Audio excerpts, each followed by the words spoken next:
Muy buenas tardes, República Dominicana. Iniciamos el rumbo de la tarde con los poderosos Juan TH, Rudy González y Georgie Rodríguez. Hasta las 7 de la noche, aquí estaremos pasando revista a las informaciones más importantes. Señor TH, Juan Taveras Hernández.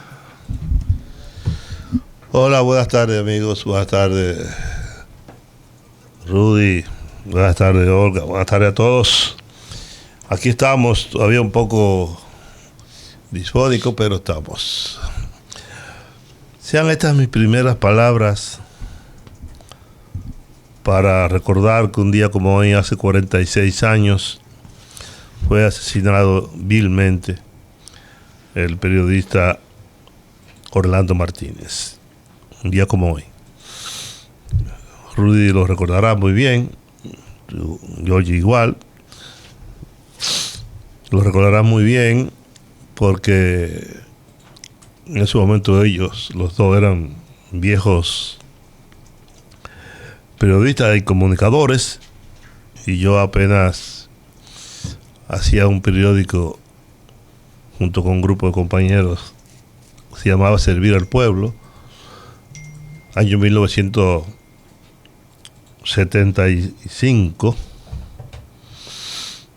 Ya había pasado 7 días con el pueblo, que fue en el 74, cuando estuvo aquí Víctor Manuel y Ana Belén, que entonces estaba a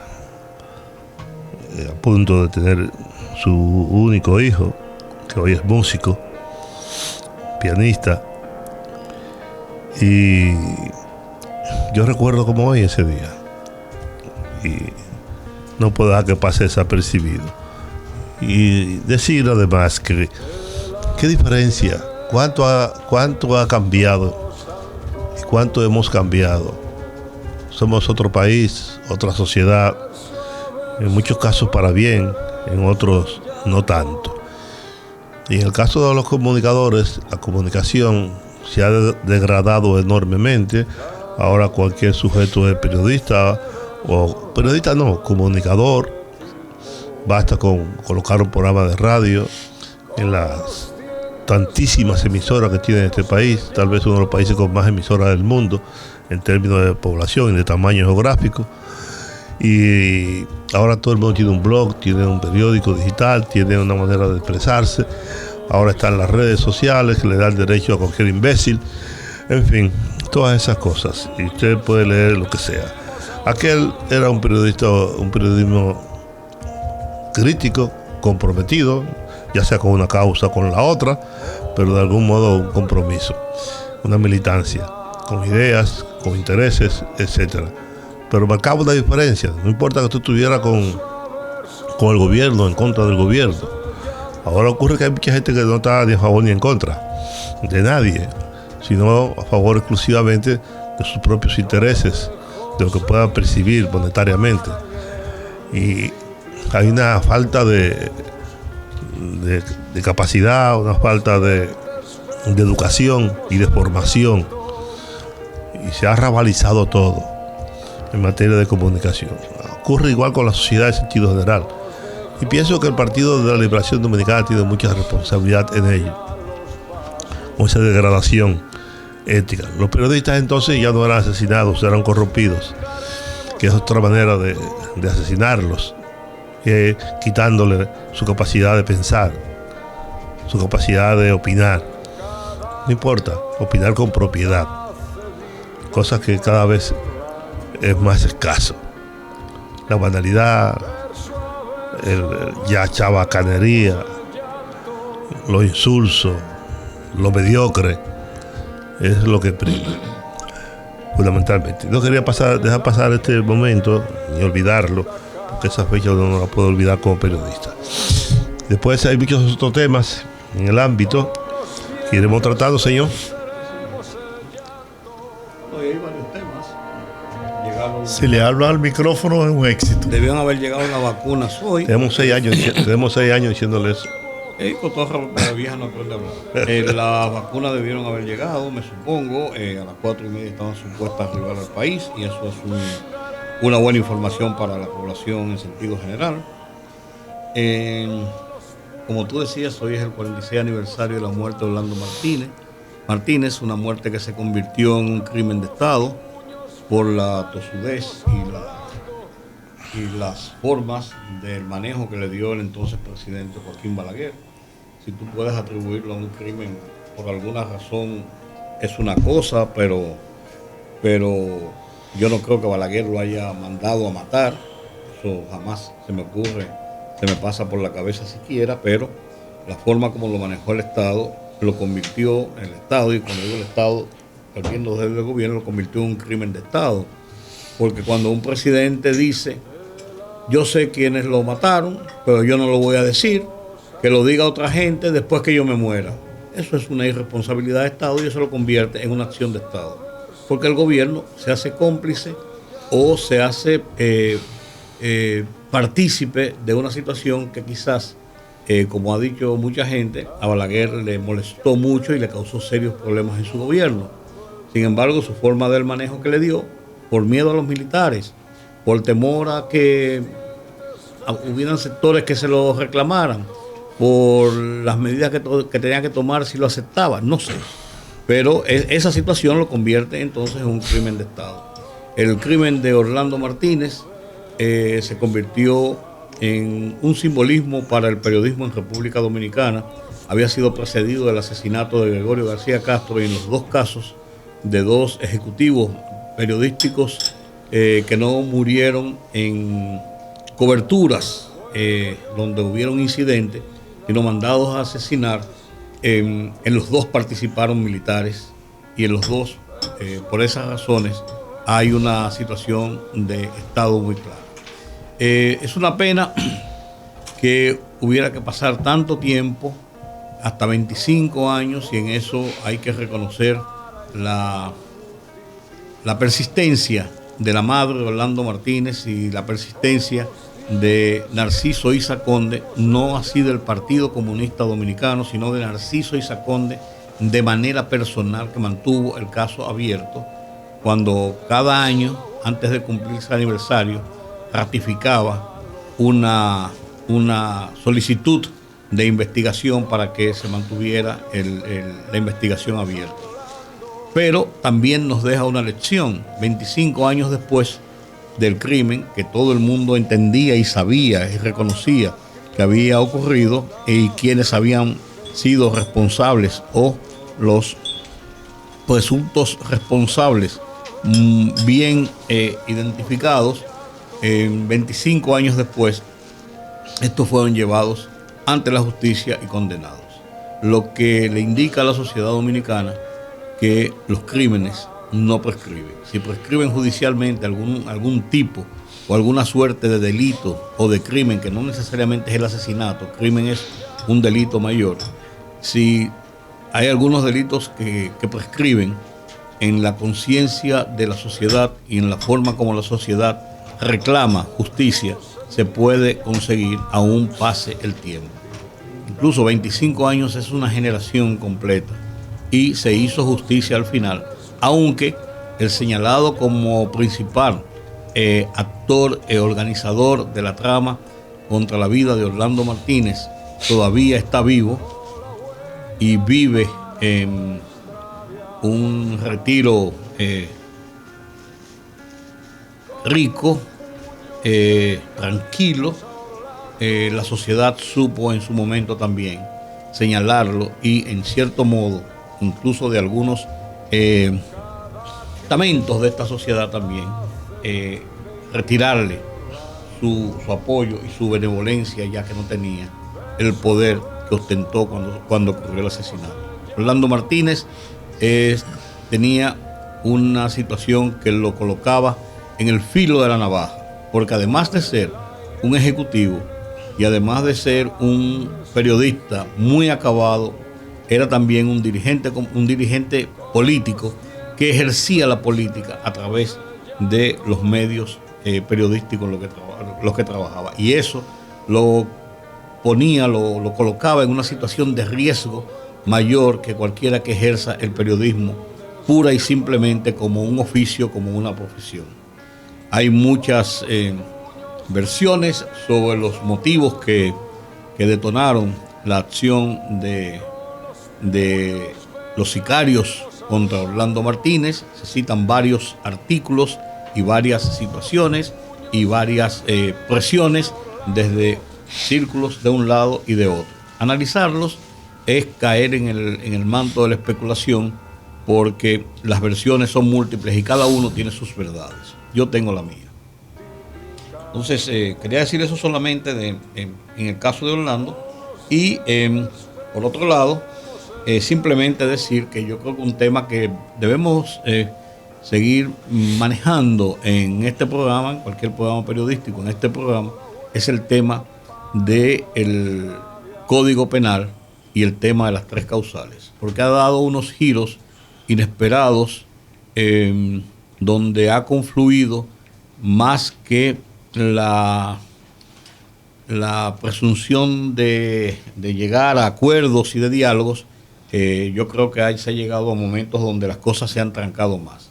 Hay gente que ayer y hoy estaban acremente criticando que el presidente de la República mandara a la Cámara de Diputados a funcionarios y a personas a fijar posición y tratar de conseguir votos para una de las posiciones determinadas. Y yo digo que eso es un error, criticar eso, porque eso se hace en todos los gobiernos y todos los parlamentos del mundo. El presidente de un país tiene la facultad, porque es parte del entramado de hacer las leyes y de hacerlas cumplir, y también tiene, yo no diría que la facultad, sino más que la facultad, es parte de la idiosincrasia misma del ejercicio del poder, cabildear en los congresos, diputados, senadores, posiciones tales o cuales, porque de eso se trata el juego de la democracia. En los Estados Unidos, por ejemplo, que es el sumum de la democracia, del ejemplo de la democracia de los dominicanos, todos los días, cualquier ley, cualquier resolución que se apruebe en el Senado o en la Cámara de Representantes es fruto de un cabildeo de parte y parte político de los partidos en procura de garantizar los votos para lograr la aprobación de una ley cuando esta ley o esta resolución o esta decisión es conflictiva y están muy dispares los votos que se podía obtener. Hay otras leyes y otras decisiones que se sabe cuáles son de antemano las posiciones de las cámaras porque se han indicado en las bancadas. Entonces aquí eso a mí no me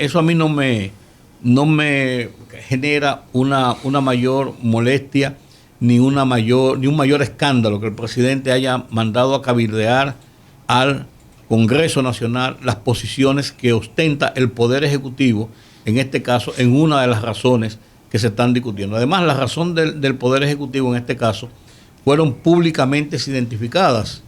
El presidente dijo que el Poder Ejecutivo entiende que las 3 causales deben proceder. O sea, hay una posición fijada. Y si él trata de conseguir los votos en el Congreso para eso, el cabildeo es válido. O sea, yo no lo veo de ninguna otra forma. Bueno. Excúsenme la perorata, pero no, así agoté los 2 temas que yo quería agotar.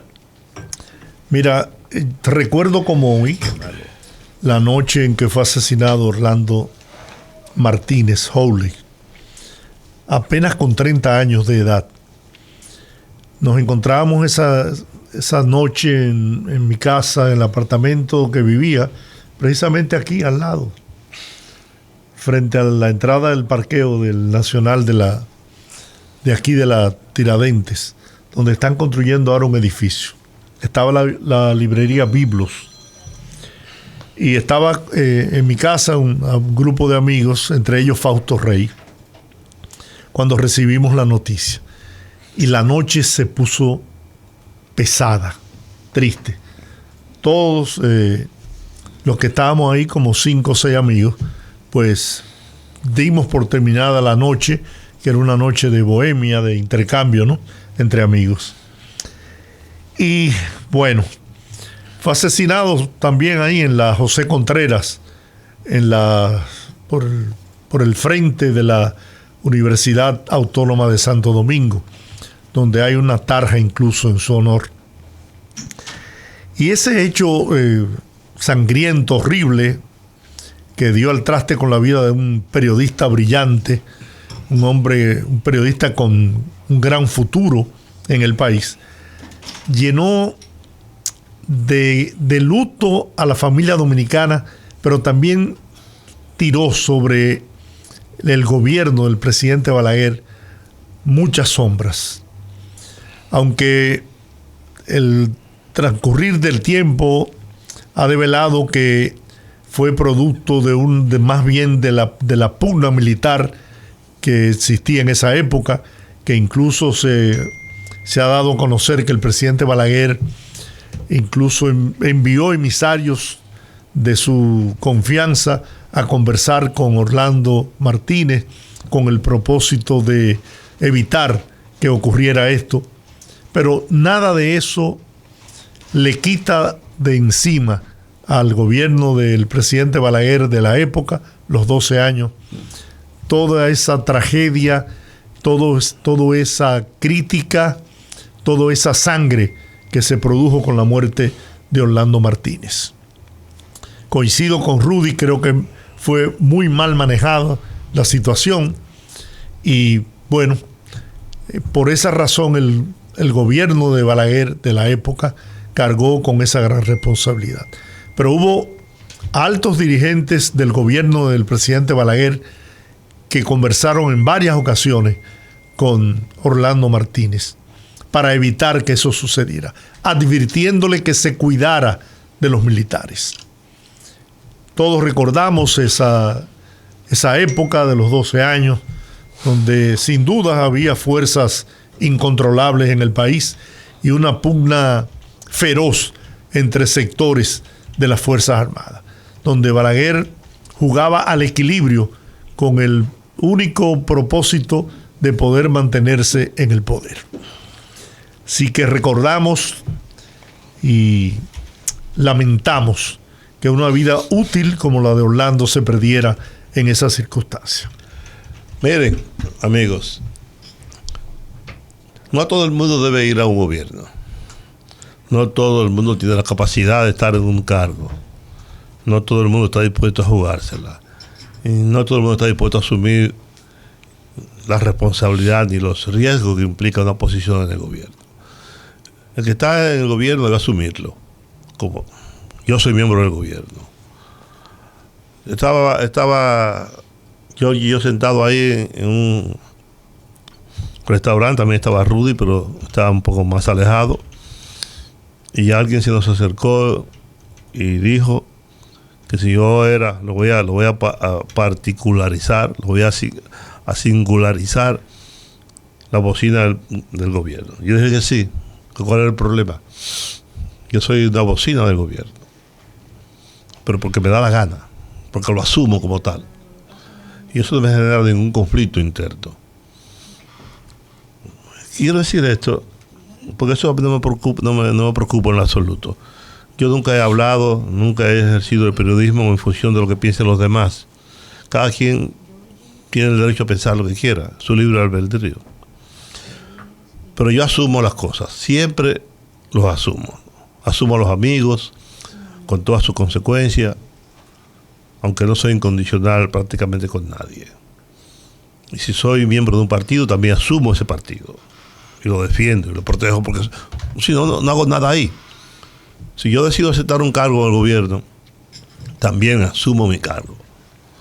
Digo esto porque usted no puede gobernar un país pensando en lo que dice en las redes sociales, o en lo que dice Rudy, en lo que dice Giorgio, diga yo, o diga cualquiera.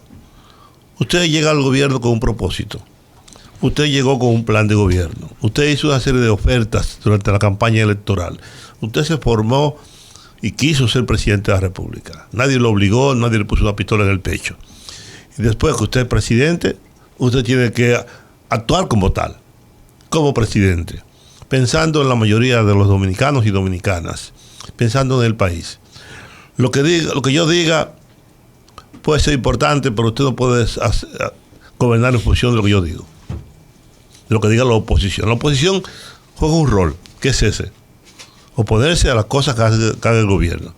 Tú dirás, bueno, pero hay oposición sana y hay oposición beligerante. La oposición es oposición. Claro, hay una oposición constructiva, entre comillas, y hay una oposición rabiosa, sediciosa, conspirativa, etc. De hecho, ya se han producido planes, encuentros, reuniones totalmente conspirativas. El gobierno lo sabe, los organismos de seguridad del Estado lo saben. Pero bien, también para eso están los organismos de seguridad del Estado. Yo digo siempre, nunca subestimen al Estado. El Estado se puede subestimar. No. La gente del Estado sabe bien cómo se mueven las cosas, quién hace y quién no hace. Y sobre todo en un país tan pequeño como este. Alrededor de y aquí va el punto clave de mi comentario, alrededor del consejo, del consejo que tienen las sedes ahora, se habla muchas cosas. Sobre el sistema eléctrico por igual. Sobre Punta Catalina, más. Punta Catalina siempre ha sido, desde que se comenzó, una hoja de escándalo para el gobierno pasado. La sobrevaluación, no sabemos todavía cuánto costó Punta Catalina. Ahora están diciendo que las cenizas son contaminantes, que hacen daño. Y yo recuerdo que la gente que montó Punta Catalina decían que no, que esas cenizas no iban a ser aprovechadas, que no iba a causar ningún daño, etcétera, etcétera. Ahora dicen los científicos que sí, que hacen daño, mucho daño. Hay un estudio de la Universidad de Carolina del Norte. Eso mismo que me refiero. Es decir, hace mucho daño. Alrededor, los dueños de todo el sistema eléctrico privado, ahí hay una pugna muy grande por controlar el negocio de la energía eléctrica, por evitar que bajen los precios de lo que se le sirve a la gente. Mucho dinero, es un grupo muy voraz, con muchos recursos económicos y políticos. Pero siento que los que están en el consejo y los que dirigen las sedes no se la quieren jugar. Están escondidos, están debajo de una mesa, mientras que la oposición arremete contra ellos. Unas famosas auditorías que todavía no sé qué va a pasar con las auditorías, que revelaron esas auditorías, porque se han hecho públicas, que van a ir al Ministerio Público, no sé en qué nivel está eso, pero a 7 meses, rumbo a 8 meses, creo que es tiempo suficiente para que sepamos qué fue lo que se encontró allí, en realidad, cuáles eran los niveles de corrupción, de sobrevaluación, en fin, el pulpo, qué tan grande era el pulpo. Y ahora yo veo, por ejemplo, a Jaime Aristides Cuder, que cada vez que el ministro de Energía y Minas habla, le responde de mala manera. Le dice hasta ignorante, que no tiene la capacidad, etcétera, etcétera. Y el ministro Antonio Almonte responde tímidamente o guarda silencio. Los demás, por igual. Y yo me gustaría saber, en realidad, quién tiene la razón. Yo suponía que la razón la tiene Antonio Almonte, que es un hombre, un profesional del área, que es alguien que yo conozco por más de 30 años, 40 años, primero en la militancia revolucionaria, cuando estábamos en bandera roja o voz proletaria, y yo en la línea roja. De eso hace muchos años. Y como un hombre estudioso y capaz, y dispuesto a pelear. Pero ahora de repente no. Yo no sé si son los años que acomodan a la gente, que lo hacen muy conservador y temen responder. Yo creo que alguien debe responder a Jaime Aristides Cuder. Alguien debe responderle a la oposición y esclarecer qué es lo que hay detrás de Punta Catalina, si esa vaina sirve o no sirve, si fue sobrevaluada o no fue sobrevaluada, si hay que tomar acciones en contra de este o de aquel. Esclarecer ese punto, esclarecerlo bien, porque aquí hay gente que no tiene calidad ética ni moral y a veces ni profesional para abordar ciertos temas. Yo estoy en mi esquina viendo y escuchando, porque no solamente se da ese nivel de las sedes y del sistema eléctrico. Aquí hay muchos intereses en todo lo demás. Tenemos el pacto fiscal. Lo que pasó con el pacto eléctrico, ni hablar. Todavía hay muchas cosas que aclarar en ese punto. Por eso, señores, señoras y señores, colemos el café claro. Hablemosles con franqueza al pueblo dominicano.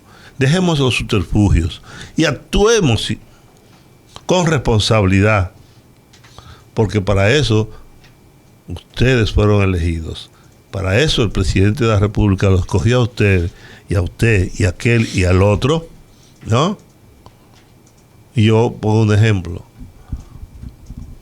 El presidente de la República decidió colocar a Georgie Rodríguez en el Consejo de la Sede, y en lo personal, incluso en una conversación conmigo me habló de las razones que él tenía para colocar a Georgie allí.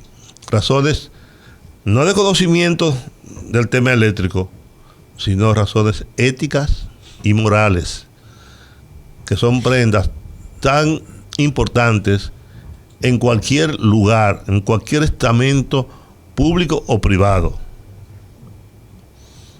Por eso, señores, asuman su responsabilidad o lárguense para su casa. Que se ven más bonitos así. Mira, bueno, tenemos al diputado Jesús Ogando del Partido Revolucionario Moderno. Vamos a hablar con él sobre el rechazo de la Cámara de Diputados a incluir las 3 causales, a pesar de las recomendaciones hechas por la comisión, que compuesta por una serie de juristas, visitó el Congreso para depositar esa sugerencia de que se volviera a colocar dentro del Código Penal las 3 causales. Buenas tardes, diputado. Buenas tardes, Georgie. Buenas tardes, Juan TH. Buenas tardes, Rudy. Es un placer estar con ustedes. Bueno, nos gustaría que nos dijera por qué se tomó la decisión definitivamente de dejar fuera del Código Penal la sugerencia, la recomendación que hizo esa comisión de que se volviera a incluir las 3 causales. Sí, en realidad la Comisión de Justicia que estudia el Código Penal la semana pasada ya había consensuado el código en su totalidad, pero se dejó espacio para escuchar a estos juristas, recibir sus sugerencias. En realidad pienso que se le prestó atención a lo que ellos plantearon. Algunas de las cosas que ellos plantearon se aceptaron y otras, como es natural, sencillamente la comisión, que tiene su derecho, decidió no aceptarla. Sin embargo, hay algo que un diputado planteó y es lo que se va a plantear mañana, que en la causal, cuando la vida de la madre corre riesgo o se puede interrumpir el embarazo luego de haber de tener pruebas con todas las documentaciones de estudios médicos y de haber luchado para que ambas vidas sean preservadas. Eso es lo que la comisión va a presentar, aunque nosotros somos de opinión de que no se le puede abrir ninguna puerta a los abortistas, porque abrir una puerta es darle ocasión para que el aborto se practique desconsideradamente. Hay un protocolo en salud pública, tiene su protocolo para este tipo de casos, y que se aplica, y que nunca un médico ha sido sometido por haber salvado la vida de una madre a través de una interrupción de un embarazo. Bueno, entonces usted definitivamente, en el caso suyo personal, es opuesto a que se apruebe el tema de las 3 causales, no solamente en el Código Penal, sino como una ley aparte. Sí, la Constitución de la República establece el derecho a la vida desde la concepción, en su artículo 37, hasta la muerte. Nosotros entendemos que la vida es el primer derecho que todos los seres humanos tenemos. Si no hay derecho a la vida, todo lo demás no tiene sentido. Por lo tanto, ese ser indefenso que se gesta en el vientre de la madre, nosotros tenemos que ser garantes de la vida, pero también ser garantes de la vida de la madre. Entendemos que ambas vidas deben ser protegidas hasta donde se pueda. Obviamente, hay condiciones donde hay que tomar una decisión, y se ha tomado decisiones, y hasta ahora nadie ha sido sometido, ningún médico, por haber tomado una decisión en un momento en que debe preservarse la vida, ejemplo de la madre. ¿Usted estaría de acuerdo en que, tal como plantea el obispo Castro Marte de la diócesis de la Altagracia, de que se convoque a un referéndum para que sea el pueblo el que determine si está de acuerdo o no con las 3 causales? Bueno, el pueblo eligió sus representantes, que somos nosotros, en el Congreso Nacional. Sin embargo, si hay que solicitar la opinión individual de cada uno de los ciudadanos de nuestro país, tampoco nos oponemos. Pero creo que eso sería un paso que si lo que haría sería complicar quizás algo más. Y al final, el pueblo dominicano, creo que en su gran mayoría son o somos pro vida. No estamos a favor del aborto porque entendemos que el aborto implica muerte. Interrupción de embarazo puede ser vida. Por ejemplo, si un embarazo se lleva a un término en el cual a través de una cesárea se pueda interrumpir el embarazo y preservar ambas vidas, puede ser una interrupción que dé vida, no que conlleve a muerte. Pero diputado, es la posición suya personal, son 190 diputados que hay. Es una posición suya personal. A mí lo que me interesa saber es cuál es la situación en la Cámara de Diputados, como cuerpo de la Cámara de Diputados. ¿Qué está pasando en este momento? Porque se habló de sacarla del código, después se habló de incluirla en el código, después se habló de que iba a ser una comisión, después se habló de que tienen presiones de la iglesia, de que tienen presiones del gobierno, después se habló de que hay disputas internas entre los bloques partidarios. O sea, lo que me interesa, y creo que también le interesa a la sociedad, es saber qué está pasando en este momento con el Código Penal, con el tema de las 3 causales en el Congreso como cuerpo legislativo, más que la opinión individual suya, que me parece muy atinada, pero me gustaría saber la otra parte institucional. Mira, el Pleno de los Diputados, el día 18 de agosto del 2020, tomó la decisión de apoderar a una comisión especial, y luego se decidió que se iba a apoderar la Comisión de Justicia para tratar el Código Penal. Y cuando se apoderó el Pleno, cuando el Pleno apoderó a esa comisión, lo hizo sin las causales, y el día 25 de agosto, o sea, 7 días después, se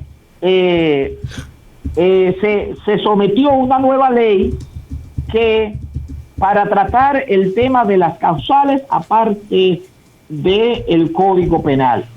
Si se hubiera respetado, como yo lo he planteado todo el tiempo, la decisión del Pleno que es soberano.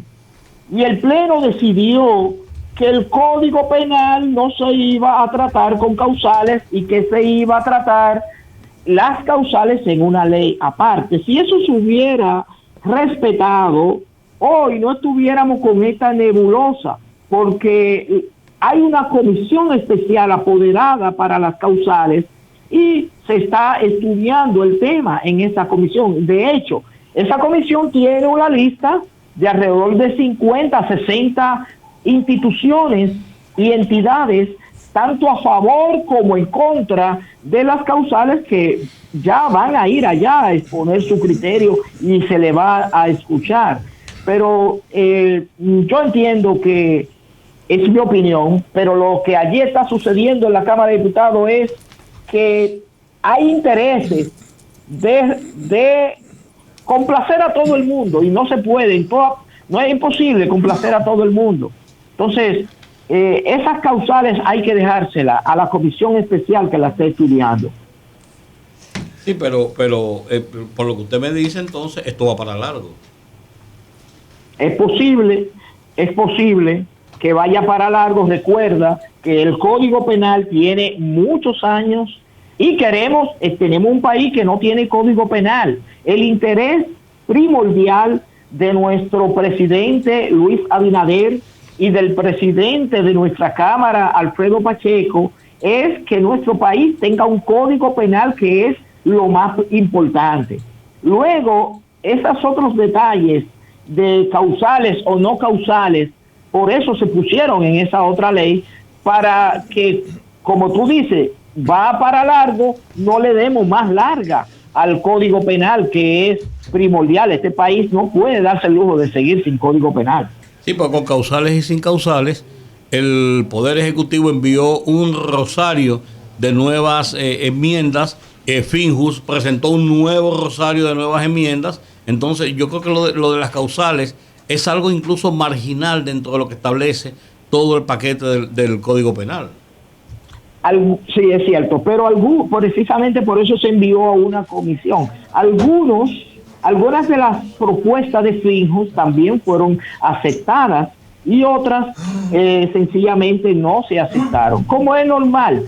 Pero quiero decir que Luis Abinader es un hombre democrático que respeta a las instituciones, y por eso nos envió, y ni siquiera fue la opinión de Luis. Él entregó a una comisión de juristas la investigación del tema, y esa comisión emitió una serie de recomendaciones, y la comisión decidió acoger algunas y otras no. Muy bien, bueno, muchas gracias, diputado, por este tiempo que nos ha concedido, escuchar su opinión, y bueno, esperemos que todo pueda seguir hacia adelante. El país clama por un código penal para poder enfrentar con fortaleza y firmeza la criminalidad en la República Dominicana. Muchas gracias a ustedes por invitarme y estoy siempre a su disposición. Muchas gracias. Jesús Ogando, diputado del PRM, estaba con nosotros. Vamos a la pausa. Al regreso vamos a hablar con el doctor Carlos Manuel Félix, infectólogo, sobre Semana Santa, el riesgo del incremento de la pandemia, todo ese tema que es de interés para el pueblo dominicano.